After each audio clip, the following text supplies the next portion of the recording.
ये जो आनंद, लेकिन जो मैं कहने जा रहा हूं मित्रों, जो हरिओम पवार ने कहा, जो हम सब कहते हैं, मेरे को कई बार लोग कहते हैं कि शैलेश जी आप खड़े होकर देश में भ्रष्टाचार के खिलाफ नहीं बोलते। मैंने कहा मैं नहीं बोलता।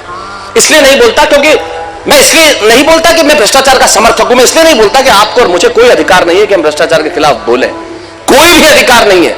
देश में राजनीति को गालियां देने से भ्रष्टाचार समाप्त नहीं होगा, कभी नहीं होगा। आपको और मुझे क्या अधिकार है भ्रष्टाचार के खिलाफ बोलने का? अगर रास्ते में हमारी गाड़ी में हम जाते हैं और हमारे पास कागज नहीं होते, हम पुलिस वाले को 200 रुपए देकर छूट के जाना चाहते हैं, क्या मैं भ्रष्टाचार के खिलाफ बात करूंगा? ट्रेन में मैं जाता हूं, मेरे पास सीट नहीं होती, मैं 500 रुपए देके सीट पे सो के जाना चाहता हूं, क्या मैं भ्रष्टाचार के खिलाफ बात करूंगा? मैं टोल टैक्स के नाके पे यह कोशिश करता हूं कि किस तरह से 60 रुपए बचाऊं, क्या मैं भ्रष्टाचार के खिलाफ बात करूंगा? मेरे नंबर कम आते हैं, मैं टीचर के घर जाता हूं और कहता हूं कि नंबर बढ़ा दीजिए, मिठाई का डब्बा ले लीजिए, क्या मैं भ्रष्टाचार के खिलाफ बात करूंगा? जब मेरी बैलेंस शीट बनती है, मैं चार्टर्ड अकाउंटेंट को कहता हूं कि पैसे कहां बचाऊं, क्या मैं भ्रष्टाचार के खिलाफ बात करूंगा? रास्ते में कोई किसी महिला को छेड़ दे तो मैं रुक के देखता भी नहीं कि कौन तकलीफ में है, क्या मैं भ्रष्टाचार के खिलाफ बात करूंगा? मैं इतनी जल्दी में होता हूं, किसी बुजुर्ग को रास्ते का पार नहीं कराता, क्या मैं भ्रष्टाचार के खिलाफ बात करूंगा? घर में बिजली का मीटर तेज चलता है, मैं तार फंसा के उसे धीरे करना चाहता हूं, क्या मैं भ्रष्टाचार के खिलाफ बात करूंगा? कोई अधिकार नहीं है आपको और मुझे। 1/125 करोड़ हिंदुस्तान आप हैं, 1/125 करोड़ हिंदुस्तान मैं हूं। आप अपना भ्रष्टाचार समाप्त कीजिए,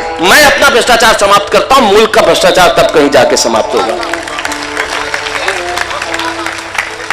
लेकिन इस मुल्क में सच बोलने की आवश्यकता है। मैं सत्तन जी की भूमिका में खड़ा हूं, फिर उन्हें बुलाना चाहता हूं। वो जो व्यक्ति सच बोलता है और कई वर्षों से बोलता है, सच बोलने की आवश्यकता है इसी मुल्क में। सुनना राज भाई, जयवंती बहन, आपको कहता हूं, शंकर जी, सच बोलने की आवश्यकता, कैलाश जी आप भी बैठे हैं, सच बोलने की आवश्यकता इसी मुल्क में है। कैसा देश है साहब, कमाल का देश है, अद्भुत देश है।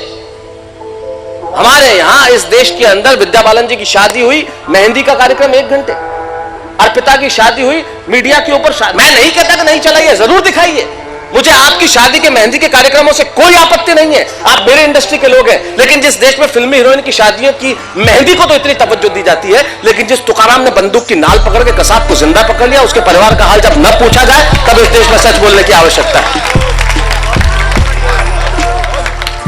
अद्भुत देश है साहब। अमेरिका के एयरपोर्ट पर शाहरुख खान साहब को रोक लिया जाए जांच करने के लिए, तो देश के केंद्रीय मंत्री बयान पे बयान देने लगते हैं कि देश की अस्मिता का सवाल हो गया। लेकिन वो कलाम साहब जिन्होंने जुल्फ की एक झटके से देश की अस्मिता का सबसे बड़ा प्रतीक परमाणु बम बनाया, उन्हें इस देश की राजधानी में न केवल रोका गया, पूछताछ की गई और देश के मंत्रियों के कामों पे जू नहीं रहेंगी, तब सच बोलने की आवश्यकता है।